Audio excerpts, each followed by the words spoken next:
Hindi itinanggi ng rice importers na posibleng mas marami pang aangkating bigas kung dadapa ang produksyon sa kasagsagan ng El Nino. Salungat yan sa pagtataya ng US Department of Agriculture o USDA na ang projected rice imports ng Pilipinas posibleng bumaba sa 3.5 million metric tons hanggang 2024. Naunang naitala na naungusan na ng Pilipinas bilang top rice importer ang China sa buong mundo.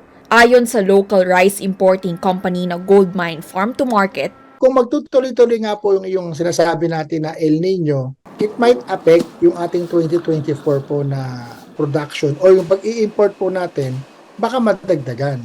Sa huling datos, nasa 2.4 million metric tons na raw ang pumasok na imported rice sa bansa.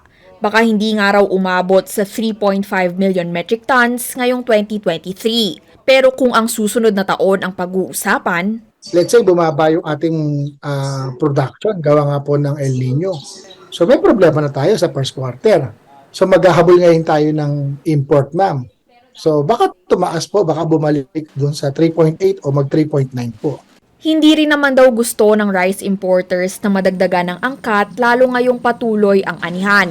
Dahilan kung bakit nga rin daw nagmura na ang imported rice at hindi na rin daw nila kailangan magsakripisyo ng puhunan kahit umiiral pa ang price ceiling. Itong ngayon, ma'am, medyo critical, ma'am, eh. Yung harvest natin ngayon, dapat marami to. Kapag ka po harvest, usually, ma'am, nasa, lang kami, ma'am, usually, ma'am, nasa 30% na parating namin. Kung nagpaparating po kami, halimbawa po ng 30,000, baka ma'am, nasa mga 10,000 lang naman. Para lang meron lang kami halos paninda.